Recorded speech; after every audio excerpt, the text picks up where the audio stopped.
new clothes this spring and summer for my wardrobe, I do want to incorporate a few new dresses. So these ones I decided to try on. I wasn't in love with them on the rack, but I do like to give pieces a shot because sometimes I'm pleasantly surprised. And although I think the white one was my favorite, the neckline on it wasn't doing anything for me. So I'm very firm on if I don't love it, it's not coming home with me. And thus the search continues.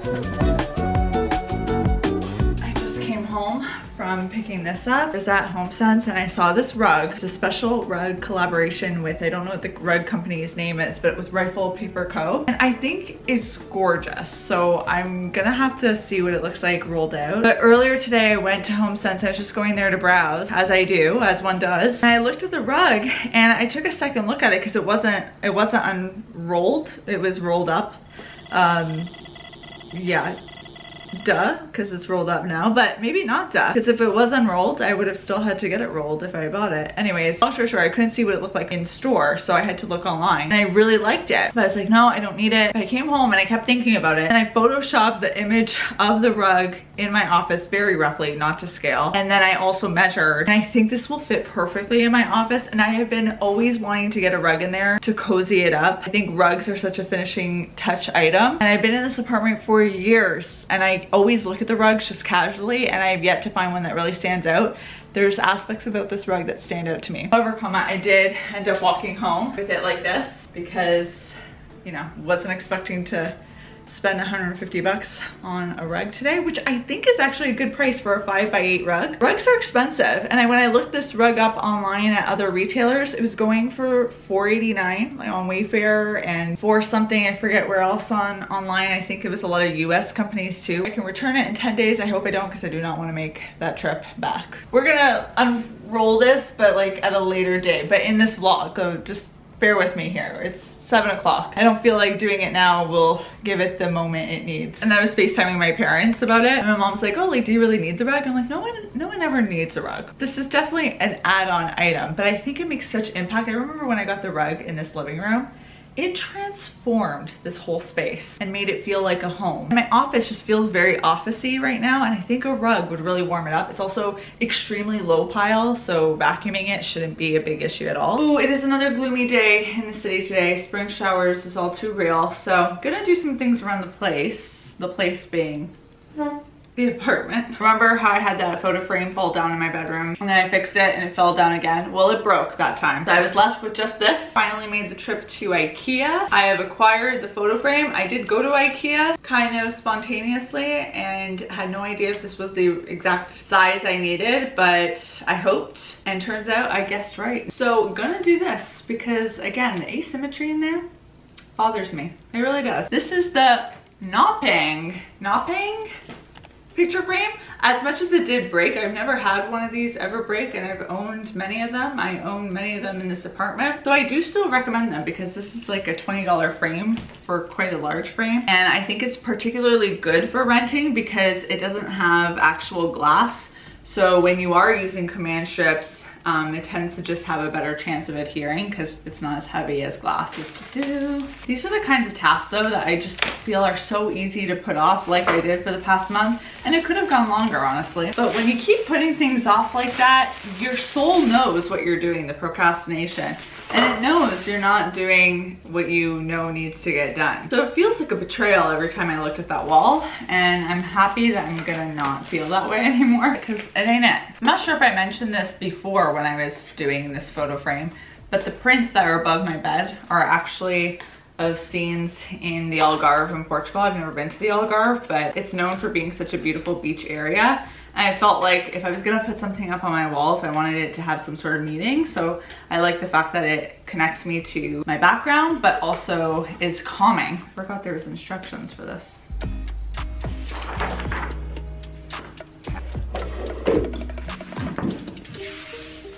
Ooh. Nice and clear. I think finding wall art can be quite a tricky task in your space.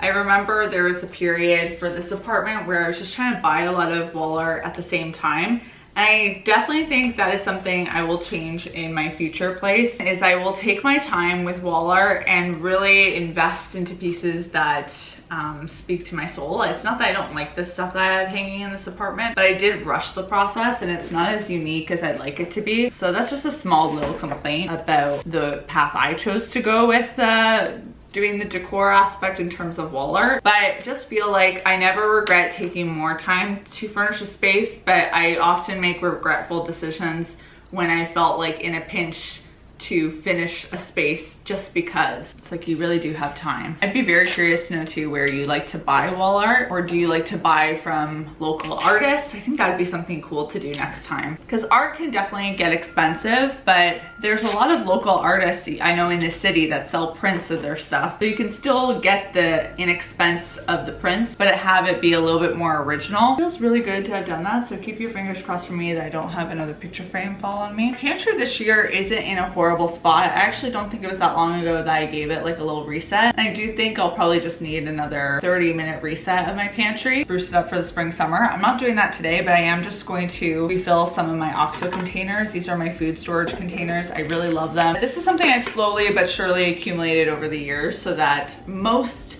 of the dry goods in my pantry, particularly when it comes to baking, like sugars and flour, it's really important they stay airtight. And with the cost of groceries right now, I think it's also really important to put care into how you store food. Not just pantry items, but fresh produce when you bring it home, making sure it's washed and dried and ready to go so you have more chances of actually eating it. In this case, for hemp hearts, it has a resealable bag, so it's not the worst thing to keep in its original packaging in the fridge, and I've been using this package like that, but it's just convenient to have it in a container like this than opening even this Ziploc and putting it back. It's a really small thing, but I just feel like I always can guarantee that this is gonna airtight it, whereas this I might get lazy and not do it fully or all the way. So I like my hemp hearts in this skinny one that goes in my fridge door. These hemp hearts by Manitoba Harvest do need to be refrigerated to stay fresh, and I clearly need to buy more, which is fine. I love adding this to yogurt and putting it in smoothies. And then what I'm gonna do is, so I don't lose track of the expiration date, I'm gonna take a little bit of this masking tape, put it at the bottom with the expiration date of May. And there you go, that's ready to go. And then I also wanna do this for my oats, because again, it has a resealable bag, but it's something I use often enough. That's just easier if I can use the OXO container, so. Makes it easy to see too when you're about to be out of stuff. I do think there's a few more OXO containers I wanna get.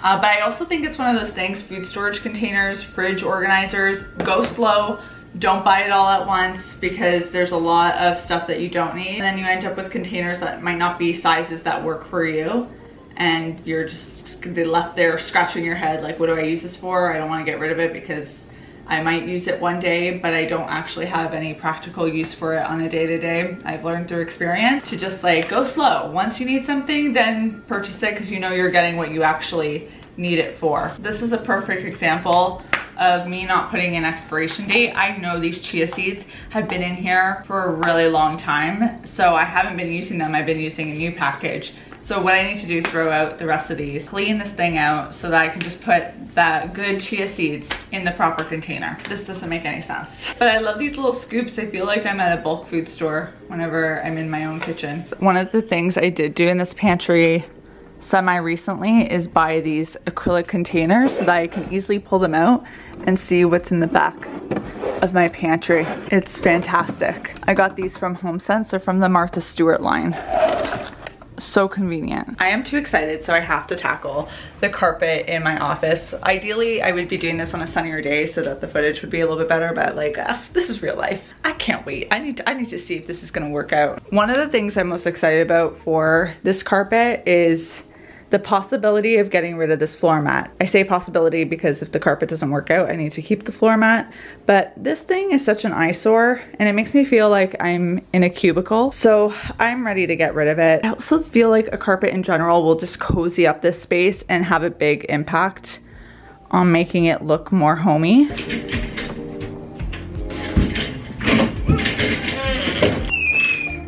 I do fear it's a bit dirty under here because admittedly I have not vacuumed underneath this desk mat in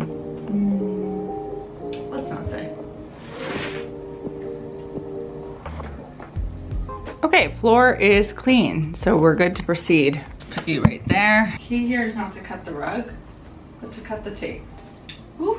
You start maybe over here. Wow. Oh my god, I think it's perfect. Oh, it looks so nice. Look at how gorgeous this is. Oh my goodness, obviously I need to tuck it underneath the desk. And side note, I bought this carpet without realizing I have curtains in this office, but look how perfectly this color matches. It's like it was designed to be in this room. Let's see how it looks tucked in and as a whole. But so far I really do like it. I like the fact that there's so many hidden details in it. Every time you look, there's things like a little bee and butterflies and an assortment of flowers. It's really gorgeous. Hopefully I was able to get some future clips for you of the final reveal of this carpet, but I'm sitting on it right now and it just feels so much cozier in here to be able to sit on a carpet instead of the hardwood floor.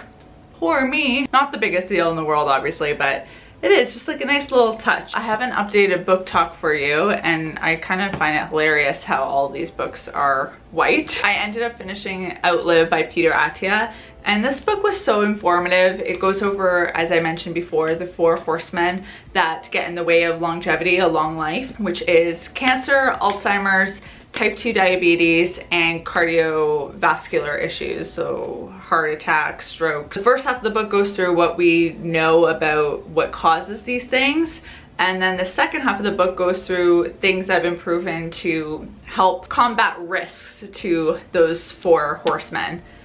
So it goes through exercise, nutrition, mindset. I feel like longevity and living longer is a topic that is tackled a lot right now. It's kind of like the trend of health. And I've heard some arguments that say that this focus on longevity, that people have a fixation on learning about, you know, how to live longer, is actually a sign of people being unsettled with their lives, you know, because we're so worried about not having enough time to fully live out all the life that we want to. So I have heard arguments that say, you know, like not to get too fixated on this topic because it takes you away from the present moment. Worrying about the future definitely gets in the way of the present moment, but I look at this as more of a, not like a panicky situation of, oh my goodness, I want to make sure I live as long as possible. I look at it as, well, what are habits I can incorporate in my life to just better my body, to take care of it, take care of my mind, so that the time that I am here, I am living it to the fullest. I'm capable of living it to its fullest, because health is such a wealth. So I'm not following every tip in this book, but I got some great tips about sleep and nutrition. I'm definitely going to be looking at my diet and being a little bit more intentional in that space. Even some cool information about exercise and the importance of zone 2 cardio, which is fascinating. So if you are interested in this topic, I think there's a lot of good stuff to digest there. Probably the most transformative book of 2024 so far, and I predict it's gonna be probably my #1 transformative book, is Breaking the Habit of Being Yourself by Dr. Joe Dispenza. How to Lose Your Mind and Create a New One. This book really emphasizes why meditation is such a powerful tool. It's completely revamped my approach to meditation in the last couple of months. I am meditating for longer, for deeper, with purpose, and really using this as a way to get into my subconscious mind and rewire thoughts in my head, rewire beliefs that I have. I meditated for a long time in my life, so I'm not unfamiliar with the power of meditation, but I meditate in the past like 10 to 15 minutes, and this has changed it to I'm meditating anywhere between 30 minutes and an hour a day, which sounds like a lot. It is a fair amount of time, but it's something that like is my #1 priority right now in this season of life. So and something I think is going to be a priority in all my years, knowing what I know now. This combined with Full Catastrophe Living, which is another book heavy on meditation, I think those books have really just cemented in my head how important our mind is to our health. This one has been such a good one. I have had my eye on it for years, and I feel like now was the time to do it, and I'm so grateful that I gave it a read. And the book I'm reading right now that I don't have much to say on because I'm only 3 chapters in is The 20-Something Treatment, A Revolutionary Remedy for an Uncertain Age by Meg Jay. She's the writer of the Define defining decade. And this book is tackling the fact that it seems like 20-something-year-olds are really going through a mental health crisis. She uses the country USA because she's American, but I think there's a lot that applies to Canadian 20-something-year-olds as well. It's great to be informed, yes, for myself and for tools for myself, but also so that I can be a better friend, a better family member for the people in my life who also have to go through unfortunate situations involving anxiety, stress, depression, etc., etc. But yeah, there's my reading update. A lot of health focus going on right now. It's very informative. I think I'm gonna wrap things up here and not forget to outro this video, because I feel like I've been forgetting to outro the past few videos. But I just want to let you guys know that I really appreciate you being here. Really appreciate you watching along and seeing me unwrap carpets and refill pantry storage items. There's a lot of doubt involved in content creation, for me at least, but I think for a lot of creatives and whatever form it is that you create in. So I really do appreciate you letting me know, giving me feedback on what you like to see, what you don't. I think I'm gonna go make a tea now and just like relax with a book on the couch. I don't know, I'm feeling kind of like this rainy day is getting me in a rainy day mood. I want to just like cuddle up on the couch and finish the day off with a good reading session. So that's what I'm gonna do. I'll see you guys soon with the new one. Until then, ciao. Things. One of my many skills. I'm making things up, all in my mind, 'cause I analyze their body language. I hear every change in their tone. Maybe they hate me, somehow I blame me. My mama said, that's just the way